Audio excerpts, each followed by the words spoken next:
to racism here? Because it's on the pitch. It's not. It's on the pitch all the time. No, it's right. When was the last time it happened? Tell me the last time it happened. No, I'm recording, by the way. You get the media and you look at the news and what Sterling and all these people have had. But I'm pretty sure you just said something along the lines of that's the news and the news targets certain demographics. So you're saying the media is correct about some things but not others? Yeah, they do actually. Okay. The media is very selective. I'll tell you what. Let's just say this a second. In this country now, white people are being replaced gradually. Okay, we're about 99% of the population in London, Birmingham, Luton, Leicester. Yeah, you don't believe in replacement theory, do you? Do you believe in maths and statistics? Not yours, mate, no. What, so you go from 99% down to about 40% within 60 years, and down to about 10% in another 30 Why years? Are you so scared of brown people? What's wrong with them? I'm not scared of brown people, but is the same thing happening to Africa? Is the same thing happening to Asia?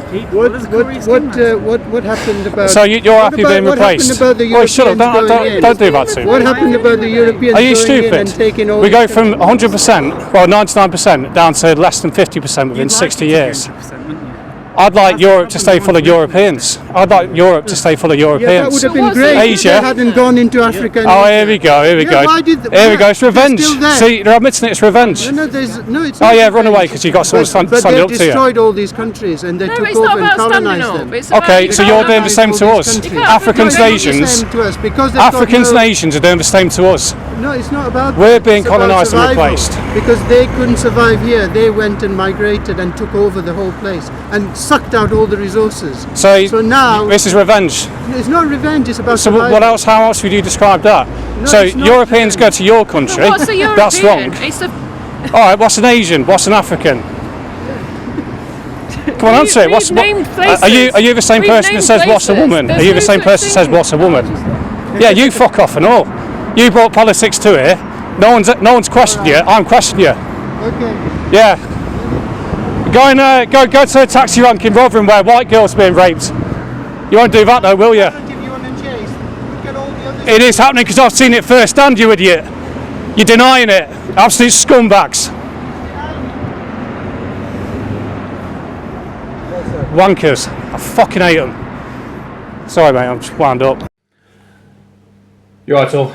So to add some context to the video you've just watched, I arrived towards Chesterfield Football Club, and when I got close I could see these people handing out stickers from a distance, and at first I thought it'd be something relevant to football or the game, perhaps people handing out programmes, leaflets, or even something to do with the town or something like that. And as I got closer I could see what it was. It was these gay pride, stand up to racism stickers. A lot of people were taking them on board, to be fair enough, but when they offered it to me, I said, can you not have a day off? I muttered it under my breath, just said, can you not have a day off? People have been at work all week, and this is like a day off to just go and enjoy the football, not have to worry about all the politics and all that, but they just can't leave these things alone. I'm surprised the pro-Palestine bunch wasn't there. But I left it. There was a young lad playing guitar nearby. I took a couple of photos of him and a video and then walked off, did what I had to do around the stadium. And then when I come back round, probably about 15 minutes later, they were just starting to back up and leave. Had it been about a minute's difference, we would have not had that discussion there. So when they offered me, the Asian lad on the right hand side in that video offered me the sticker first, and I said, no, can you not have a day off? Can you not leave politics out of this? He said, oh, do you agree with black people being given racism on the football pitch? And I was so where the video picks up is me saying more or less, when was the last time you heard of a black guy being racially abused on a pitch? And to be honest, it's reaching a point now where, really racism is reaching a point now where for some people it's starting to realise it's about survival. We are literally, like I said, we are literally being replaced. And I think I read a comment in somewhere Eastern European country the other day that they'd rather be called racist than lose their whole country. Lose their identity. Girls being stabbed at concerts, young girls being trafficked around by foreign men who absolutely hate and despise them. Like tonight when I got off a train in Derby, I might as well have been in Africa, because all the people around me are Africans. And the woman you hear her say, well, what's a European? What's an African? What's an Asian? It's like, This is the Marxist mindset. You know, this is the mindset that believes in nothing. It doesn't. That's what they want to reduce it down to. Nothing. You know, they have this ideology that we're all just humans. We're all exactly the same. There's no differences between us. It's utter nonsense. You know, I get we're humans, but we're all different. You know, you don't see, you know, crows and pigeons. They're both birds, but they don't hang around together, do they? They're separate. They have their own separate lifestyles. We evolve differently. If you evolved in Northern Europe, you would have evolved different to someone in sub-Saharan Africa, wouldn't you? You know, skin colour does matter, because European skin are sensitive because we don't get much sunlight up here in Northern Europe, so we evolve differently. You know, these kind of people can only survive during civilised times. That's the thing. If it was natural times, they'd be kicked out of the tribe because they're a danger to the tribe, basically. You imagine in the castle back in the old days, they'd be the kind of people, you know, lowering the drawbridge for an invading army. This is the mindset of these people. And the final closing point, you know, I tried to say to her before she went, you're the kind of person that doesn't even know what a woman is, because that's what their mindset is. They're dangerous people, they are. And further to it as well, the Asian lad, he tried to deny the grooming gangs. You know, that's what really wound me up at the end. Because they'll only go for the stand up to racism thing when it's white people being racist to black and Asian people.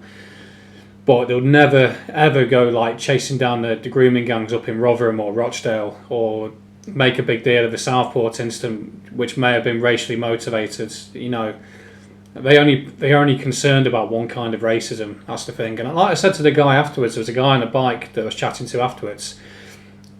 Africans that have come here to Europe have got an amazing life compared to what they would have had, especially the footballers.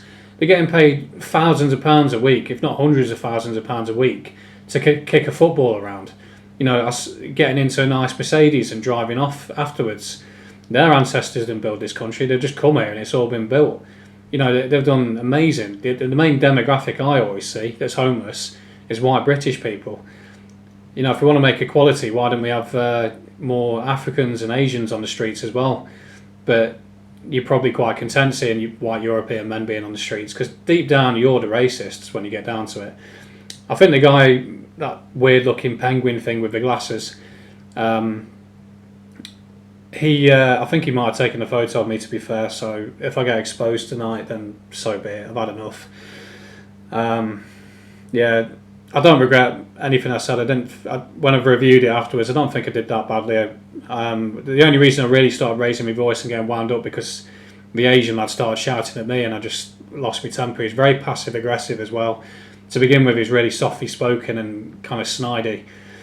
And then he started shouting, and that's when I had to sort of up my game a bit, raise my voice.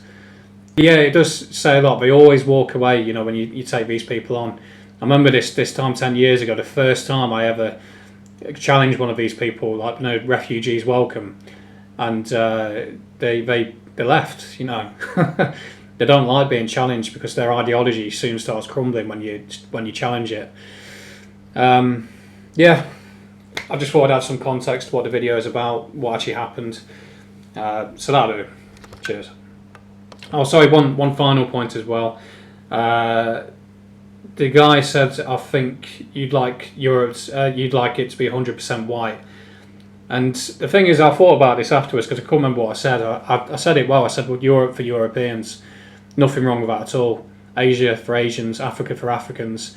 If I want to go to Liverpool, I want to be met by Scousers. If I want to go to Newcastle, I want to be met by Geordies, you know, and so on. You know, you don't want to lose these unique regional, national identities. You know, England should be full of English people.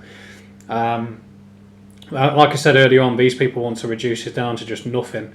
This is the plan. It's like a brave new man with no roots or identity for like a global government. This is what these people seem to want.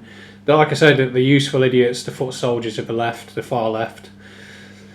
But yeah, I wouldn't want to see this country 100% white at all. Sort of 90% white British, and the remaining 10% good people that have come here and contribute something. Who doesn't want to go to a Chinese restaurant, an Indian restaurant, Turkish restaurant? You know, there's plenty of good people that come here. You know, I'm not a hardcore nationalist. I'm sort of like a a classic liberal, really, if anything. But these people wind me up because they can't leave it alone. If I'd have been stood there with a Union Jack in St George saying all immigrants go home, I'd be getting no end of abuse. But these people can just push their far left ideology every day, and no one ever challenges them on it. Anyway, about really is it. Cheers.